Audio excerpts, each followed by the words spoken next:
आकाशवाणी मध्य प्रदेश से प्रस्तुत हैं प्रादेशिक समाचार।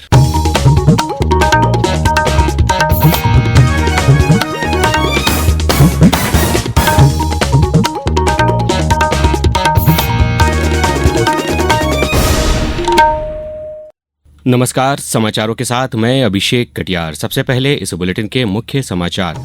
प्रधानमंत्री आज परीक्षा पे चर्चा कार्यक्रम में देश के विद्यार्थियों से करेंगे संवाद। लाडली बहना योजना की अगली किस्त मुख्यमंत्री आज करेंगे जारी।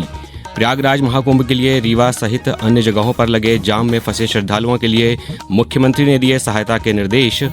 और प्रदेश में ग्लोबल इन्वेस्टर समिट के लिए तैयारियां जारी। अब समाचार विस्तार से। प्रधानमंत्री नरेंद्र मोदी परीक्षा पे चर्चा के 8वें संस्करण में आज सुबह 11 बजे दूरदर्शन सहित विभिन्न मंचों पर पूरे देश के विद्यार्थियों के साथ संवाद करेंगे। प्रधानमंत्री परीक्षा की तैयारियों, तनाव से निपटने और व्यक्तिगत विकास पर अपने विचार साझा करने के लिए विद्यार्थियों, अभिभावकों और शिक्षकों के साथ बातचीत करेंगे। इस कार्यक्रम में सभी राज्य और केंद्र शासित प्रदेशों के 36 विद्यार्थियों का चयन किया गया है। ये विद्यार्थी प्रधानमंत्री से सीधे बातचीत करेंगे। नई दिल्ली में आयोजित हो रहे इस कार्यक्रम के लिए प्रदेश से 18,27,000 विद्यार्थियों, शिक्षकों एवं अभिभावकों ने अपना पंजीयन कर सहभागिता की है। कार्यक्रम का सीधा प्रसारण दूरदर्शन के DD national, DD news, DD India तथा ऑल इंडिया रेडियो के सभी channel, PMO website, YouTube, Facebook live, स्वयं प्रभा चैनल, दीक्षा चैनल, एमओई पर भी होगा। स्कूल शिक्षा मंत्री उदय प्रताप सिंह और स्कूल शिक्षा विभाग के वरिष्ठ अधिकारी भोपाल के सुभाष उत्कृष्ट विद्यालय से विद्यार्थियों के साथ कार्यक्रम में सहभागिता करेंगे। प्रदेश के स्कूलों में टीवी प्रसारण के अलावा इंटरनेट पर भी कार्यक्रम देखने की सुविधा दी जा रही है। दूरदराज के क्षेत्रों में आकाशवाणी के माध्यम से प्रसारण किया जाएगा। परीक्षा पे चर्चा कार्यक्रम को लेकर छिंदवाड़ा में तैयारियां जारी हैं। इस कार्यक्रम को लेकर विद्यार्थियों में खासा उत्साह देखा जा रहा है।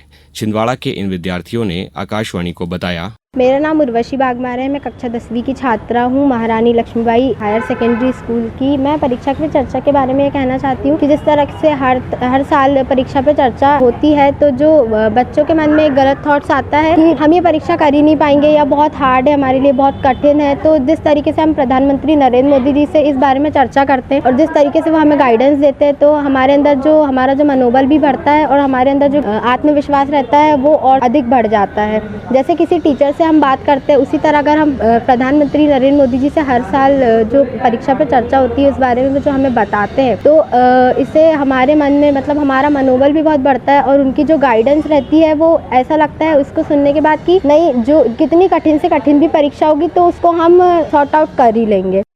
मेरा नाम आदर्श सालोनकर है। मैं क्लास 12 कॉमर्स हिंदी मीडियम का छात्र हूँ गवर्नमेंट एक्सेलेंस स्कूल से। तो मैं यही कहना चाहता हूँ जो हमारा परीक्षा पर चर्चा है जो प्रोग्राम है उसको देखकर जो मेरे परीक्षा की सारी टेंशन थी वो हट चुकी है अब। और मैं प्रधानमंत्री को धन्यवाद कहना चाहता हूँ जो उन्होंने हमारे लिए ऐसे प्रोग्राम का इंतजाम करा है ताकि जो हमारे जैसे जो विद्यार्थी जो तनाव में रहते हैं परीक्षा के समय उन लोगों का तनाव हट सके। मुख्यमंत्री डॉक्टर मोहन यादव आज देवास जिले के पीपलरावा में मुख्यमंत्री लाडली बहना योजना, सामाजिक सुरक्षा पेंशन योजना और किसान कल्याण योजना के हितग्राही किसानों के खाते में राशि अंतरित करेंगे। कार्यक्रम में मुख्यमंत्री डॉक्टर यादव हितग्राहियों से संवाद कर योजना के लाभ की जानकारी भी लेंगे। मुख्यमंत्री 1,27,00,000 लाडली बहनों के खातों में 1,553 करोड़ रुपए अंतरित करेंगे। सामाजिक सुरक्षा पेंशन योजना के 56 लाख हितग्राहियों के खाते में 337 करोड़ रुपए और किसान कल्याण योजना में 81 लाख हितग्राही किसानों के खाते में 1,624 करोड़ रुपए अंतरित किए जाएंगे। मुख्यमंत्री डॉक्टर यादव कार्यक्रम में 144 करोड़ के 53 विकास कार्यों का लोकार्पण एवं शिलान्यास भी करेंगे। इस अवसर पर मुख्यमंत्री डॉक्टर यादव विभिन्न शासकीय योजनाओं में हितग्राहियों को हितलाभ वितरण भी करेंगे। राष्ट्रपति द्रौपदी मुर्मू आज प्रयागराज में महाकुंभ जाएंगी। वे गंगा, यमुना और सरस्वती के त्रिवेणी संगम में पवित्र डुबकी लगाएंगी। राष्ट्रपति अक्षय वट और बड़े हनुमान मंदिर के दर्शन भी करेंगी। राष्ट्रपति डिजिटल महाकुंभ केंद्र में आधुनिक तकनीक के माध्यम से महाकुंभ की गहनता के बारे में जानकारी लेंगी। उत्तर प्रदेश के मुख्यमंत्री योगी आदित्यनाथ भी इस अवसर पर उपस्थित रहेंगे। अब वक्त है एक अच्छी खबर का। केंद्र और राज्य सरकार द्वारा मोटे अनाजों को बढ़ावा देने के लिए कई प्रयास किए जा रहे हैं। प्रदेश के अनूपपुर जिले में एक जिला एक उत्पाद के रूप में श्री अन्न कोदो को शामिल किया गया है। कोदो से अनूपपुर जिले की महिलाओं की किस्मत बदल रही है। बड़ी संख्या में महिलाएं कोदो के विभिन्न उत्पाद बनाकर आत्मनिर्भर हो रही हैं। पेश है हमारे अनूपपुर संवाददाता की एक रिपोर्ट। वैसे तो सैकड़ों सालों से अनूपपुर क्षेत्र में कोदो की खेती हो रही है, लेकिन अब कोदो से विभिन्न प्रकार के खाद्य पदार्थ बनाए जा रहे हैं।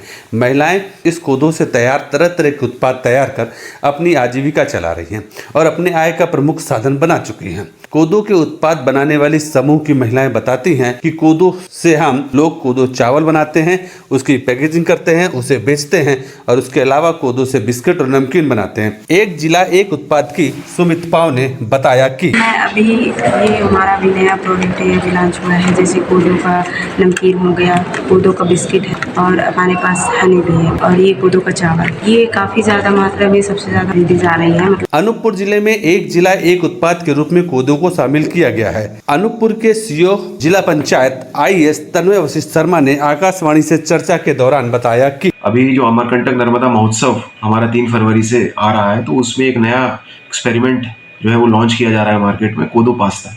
तो इसके लिए हमने अलग अलग योजनाओं का कन्वर्जेंस करके पास्ता यूनिट इस्टेब्लिश की है और ये पास्ता का प्रोडक्शन शुरू हो जाएगा। तो मुझे लगता है कि जो कोदो को पसंद करने वाले लोग हैं उनको एक नया ऑप्शन मिलेगा। जो हमारी ये यूनिट्स लगी हुई हैं जिससे कि महिलाओं के माध्यम से हम स्व सहायता समूह को इसमें लगा करके ये काम को किया जा रहा है, उनके मंथली इनकम का स्रोत इससे डेवलप हुआ है। जब ये मार्केट होता है तो दुकानदारों को बिक्री के लिए मिलता है। ये जो हमारे आंगनवाड़ी केंद्र है, तो इसमें जो हमारे बच्चे आते हैं तो उनको पोषण के लिए कोदो कुकीज भी उपलब्ध कराया जा रहा है। इसी प्रकार अपने ट्राइबल एरियाज में जितने भी हॉस्टल्स हैं तो वहाँ पे भी कोदो के प्रोडक्ट नियमित रूप से दिए जा रहे हैं। तो हेल्थ में भी एडवांटेज है, लाइवलीहुड में भी एडवांटेज है और ये एक विन विन सिचुएशन है हमारे डिस्ट्रिक्ट के लिए।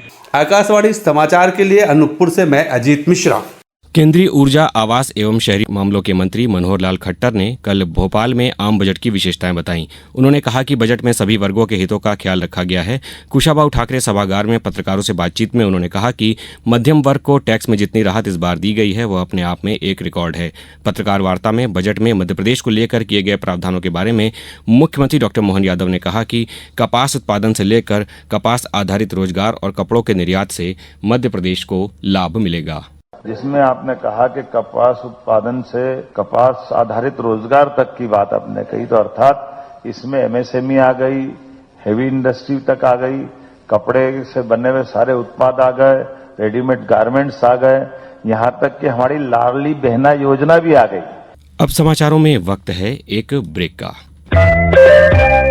ये समाचार आप आकाशवाणी मध्य प्रदेश से सुन रहे हैं। ये समाचार बुलेटिन YouTube पर, Madhya Pradesh news All India Radio channel पर और फेसबुक, साथ ही X प्लेटफॉर्म पर AIR न्यूज भोपाल पेज पर सुने जा सकते हैं। इसके अलावा आप हमारी वेबसाइट newsonair.gov.in पर अथवा न्यूज ऑन AIR ऐप पर भी समाचार सुन सकते हैं।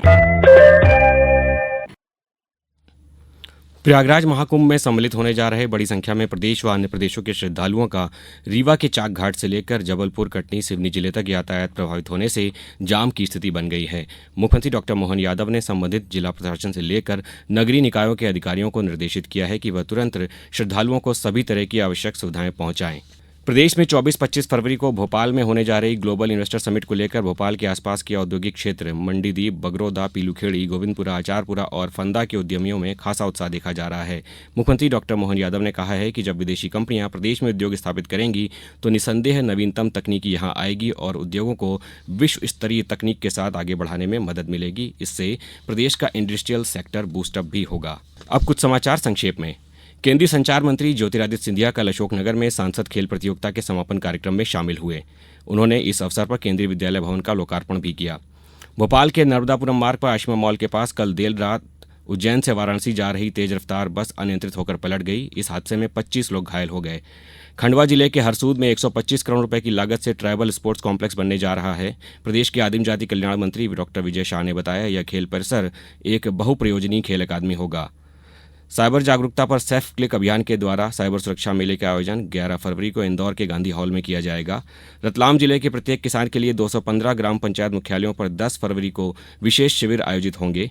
इंदौर में 52वीं अंतर सीमांत प्लाटून वेपन शूटिंग प्रतियोगिता आज से 15 फरवरी तक सीमा सुरक्षा बल के Indore Revati range Ujjain road campus में आयोजित की जा रही है।